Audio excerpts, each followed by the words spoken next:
মানুষের জীবনে এমন একটা সময় আসে যখন নিজেকে একেবারে অসহায় মনে হয়, ঠিক তখনই যেই মানুষটা নিঃস্বার্থভাবে তোমার পাশে এসে দাঁড়ায় সেই আসল বন্ধু। গুড মর্নিং সবাইকে, আরও একটা দারুণ চিকেনের রেসিপি নিয়ে হাজির আমি ববিতা।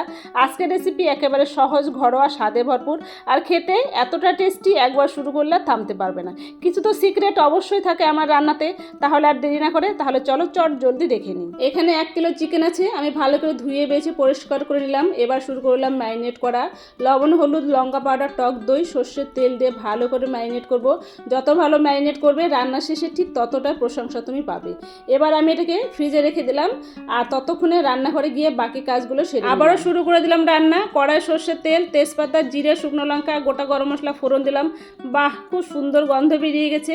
এবার দিয়ে দেবো পেঁয়াজ, অল্প লবণ আর হলুদ দিয়ে এটাকে ভাজবো। ততক্ষণে বানিয়ে নিলাম একটা মশলা, আদা রসুন আমি একটু শিলনোড়াতে আগে বেটে নিয়েছিলাম, লঙ্কা পাউডার, ধনে পাউডার, জিরে পাউডার, সামান্য জল দিয়ে এটাকে একটা পেস্ট বানিয়ে নিলাম। পেঁয়াজটা যখন সুন্দর ভাজা হয়ে গেছে এবার দিয়ে দিলাম টমেটো, গোটা রসুন, সামান্য ধনেপাতা।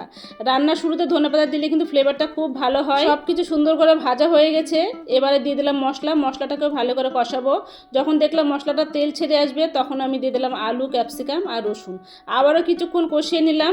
এবারে ফ্রিজ থেকে চিকেনটা বের করে আনলাম, মশলার মধ্যে দিয়ে দিলাম। আমার এখন কাজ এটাকে সুন্দর করে কষাবো, কারণ যত ভালো কষাবো রান্নাটা কিন্তু ততটা টেস্ট হবে। ঢাকা দিয়ে কম আঁচে রান্না করব, এতে চিকেনটা খুব তাড়াতাড়ি সেদ্ধ হবে আর তেল ছেড়ে আসবে আর গন্ধ আর স্বাদে হবে অস্বাদ। যতক্ষণ না চিকেন আর মশলা যে জলটা বেরিয়েছে এটা ভালো করে শুকিয়ে একদম তেল ছাড়বে, কাঁচা গন্ধটা থাকবে না, ততক্ষণ পর্যন্ত আমি এটাকে কিন্তু ভালো করে কষিয়ে নেব। এবারে দিয়ে দেবো কাশ্মীরি রেড চিলি পাউডার। সব কিছুকে ভালো করে মিশিয়ে নিলাম। মশলাটা কষানো হয়ে গেছে, কাঁচা গন্ধটা নেই আর মশলা থেকে সুন্দর একটা তেল ছেড়ে এসেছে। এবার আমি দিয়ে দেবো গরম জল, যতটা আমার ঝোলের দরকার। একটু লবণ কম ছিল, দিয়ে দিলাম লবণ আর 2টো কাঁচা লঙ্কা।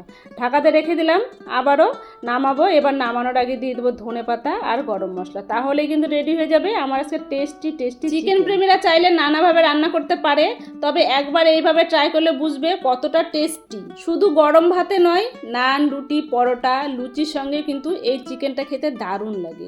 একদিন তোমরা বাড়িতে বানিও আর বাড়িতে বানিয়ে আমাকে জানিয়ে তোমাদেরটা কেমন হয়েছে। আর হ্যাঁ, আমার ভিডিওগুলো যদি তোমাদের ভালো লেগে থাকে তাহলে অবশ্যই একটা লাইক, কমেন্ট, শেয়ার করে আমার পাশে থেকেও। তোমাদের ভালোবাসা আমার সব থেকে বড় শক্তি। যারা ফেসবুক থেকে দেখছো তারা আমার পেজটাকে ফলো করবে, আর যারা ইউটিউবে আছো তারা আমার চ্যানেলটাকে সাবস্ক্রাইব করে পাশে রাখা বেল আইকনটি বাজিয়ে দিও। দেখা হবে নতুন একটা রেসিপি নিয়ে পরের ভিডিওতে। ততক্ষণ সবাই খুব ভালো থেকো, সুস্থ থেকো, এনজয় করো। Thank you.